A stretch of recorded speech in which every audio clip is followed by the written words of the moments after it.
A lie is a wish your heart makes. That's a chapter in my book, Selling the Truth, a Memoir with Insights for Life and Business.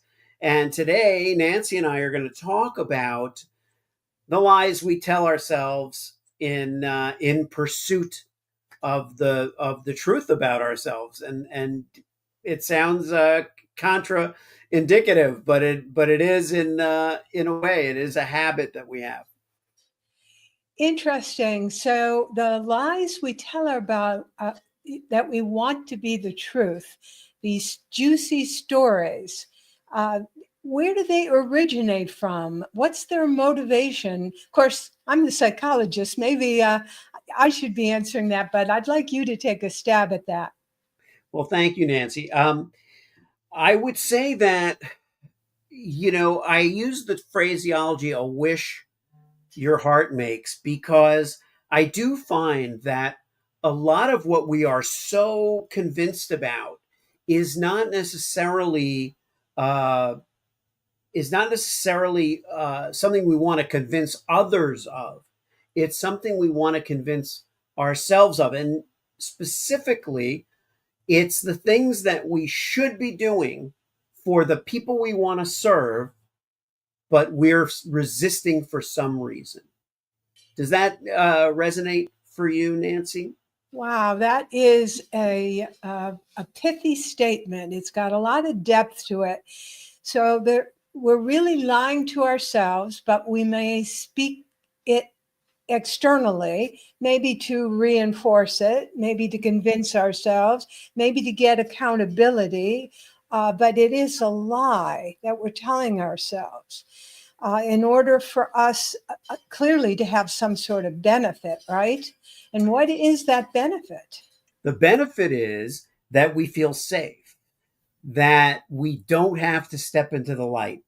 Um, it's fascinating to me, and I don't even expect today to for us to be able to give you tips like we might ordinarily about here's one way to avoid this or that. It's really the opposite. It's This is all a discussion about not avoiding discomfort. Um, I know so many people, clients that I work with, people that I have talked to. Um, Even today, I had two or three. It's only noon my time, and I had two or three conversations today, unrelated to one another, that had to do with our refusal to be honest with ourselves. And I didn't initiate uh, the most recent conversation, and it had to do with why do we make ourselves so small? That was a big topic that came up. Why do we make ourselves so small? It doesn't serve the people that we want to help. Because I get it. We don't want to be selfish. We don't want to be self-centered. We don't want to be a-holes. And yet we still find ourselves uh, not serving our audience by making ourselves small or by absolving ourselves of responsibility. Yeah. I see that all the time in sales, Hirsch, where the person does not ask for the sale. And in essence, that's how they make themselves small. They give, they have excellent skills, credentials, they have a wonderful program or intervention to help the other person. But when it comes to asking for that sale, they get very small and do not put it into words. And instead, they hope that the other individual, their prospect, will voluntarily say, "Oh, I'd like to work with you. How is that done?" And even then, how is it done? It's a perfect opportunity to close the sale. It truly is. Even then, the person balks, says, "Well, why don't I send you a proposal or you can think about it?" And so, in these ways, we play small. Yeah. Yeah. And I think we may be protecting ourselves in some way. The ego is a remarkable thing. The Yes. ego does all kinds of crazy things to protect us from getting hurt. But as we know about parenthood and parent child relationships, protection is not always the best thing.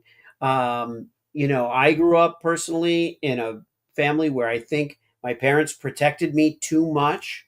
Uh, they had not been shielded from certain things, and it was a natural instinct to say, "Well, he doesn't need to go through that. Why should Mm. he go? Why should he go through that?" And I think I've done that with my kids sometimes and say, "Well, I don't want them to go through that." Well, sometimes it's better for us to go through that, and that happens to apply to the sales and messaging paradigm, and it applies to the personal brand paradigm when it comes to should my brand be about me. Um, I have a newsletter going out today, and I didn't call it, the title isn't this, but this is the essence of it. Your personal brand isn't about you. Is kind of what it really is. It's not. I don't. The people I work with, if they wanted to make it all about them and they were about puffing up their ego, they wouldn't hire me. They wouldn't hire me because I go too deep. Nancy and I both in your sales relationships and in my personal brand building relationships, I go too deep. We go too deep. We touch on things that have to do with the core of your being and why you really do what you do. Why do you want to work with these people? Why do you help these people? That's not what an egotist is interested in, you know? You had said a moment ago about discomfort, and I recently listened to a podcast series by Michael Easter called Embracing Discomfort. And I believe he also has a book by a similar title. He's written a couple of books, actually. But the thesis of what he is saying, and I believe it's relevant to our conversation here, again, is that discomfort is something that we actually should embrace, we should pursue rather than run away from. And as you were talking about, protecting our children or protecting our clients or whatever the protection form, that may not be in the best interest of the other individual. And yet, we believe that somehow we want to make it a softer, gentler, less uncomfortable experience. But selling is uncomfortable for the majority of people. It's uncomfortable because we believe that we're imposing our will on the other person. And most people are not willful like that. Most people want to do what's in the best interest of everyone rather than feel that my way is the only way. Yeah, it's interesting that you say that about my way is the only way. I think it's a balancing act. Life is a Mhm. balancing act, so is business. We walk a tightrope between having conviction about something we're passionate about, and it could be a road that we are convinced. Let's say if we're talking to a prospect or a client, we're convinced that this action is what is in their best interest and they should take it. At the same time, we're not so presumptuous Yeah. that we insist that we always know or we always have. If you tell people that you always know and your way is always the best way, they number one, there's no way in hell it's right. So that means we're going to be wrong. And if we're going to be wrong multiple times, they're not going to trust us. And Mm-mm. especially if they know that because it's impossible, that's an impossibility that we're always right, they're not going to trust anything we say because how can they? So if we choose our battles and we say, okay, I am utterly convinced in this case that you should trust me and go this way, maybe they'll believe us because we're willing to say, you know what? I don't know. I don't know what the right way is. And here's what I think is very important to add to that.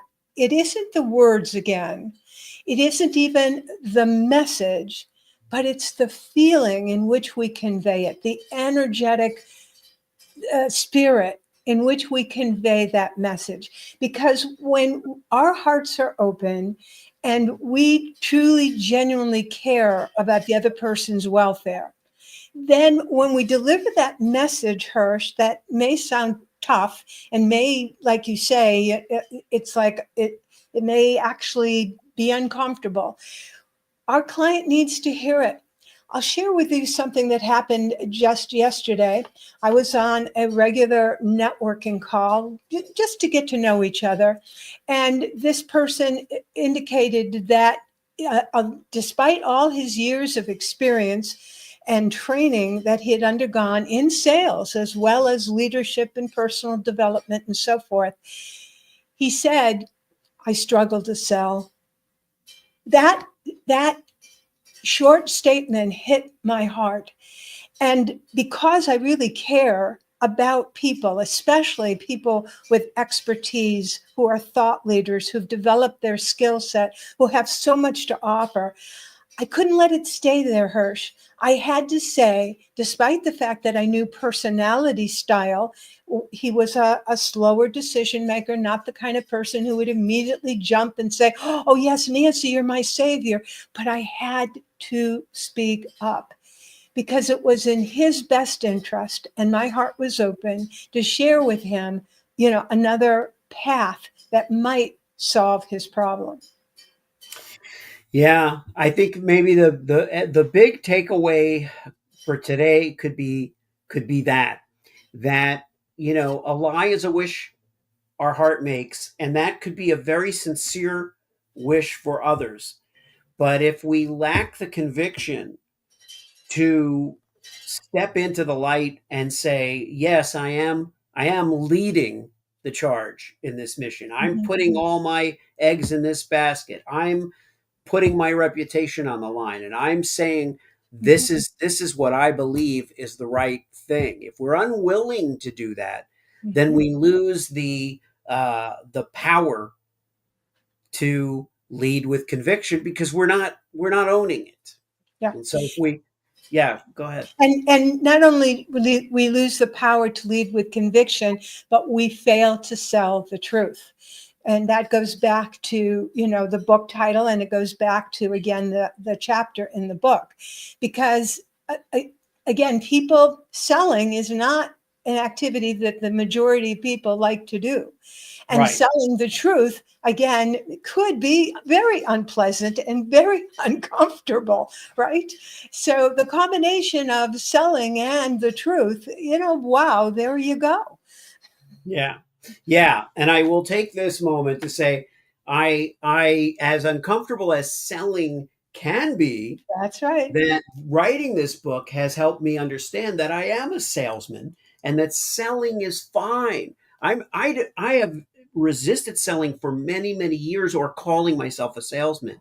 But that's because I think somewhere deep down I didn't understand how important it is to be able to communicate to someone what you think is best for them.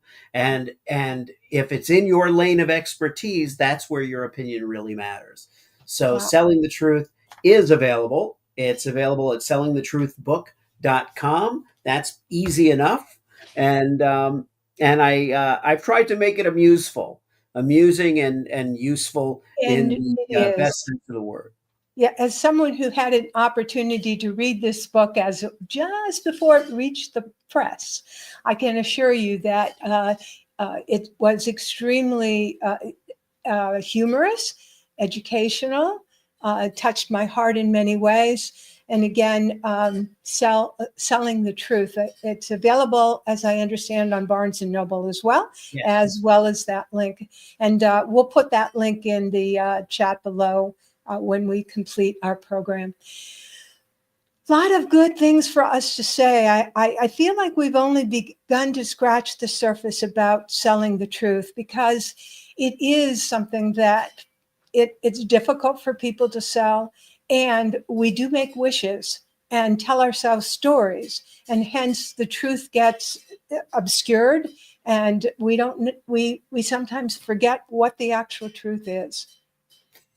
Well said. I could not say it better myself. And thank you, Nancy, for the kind words.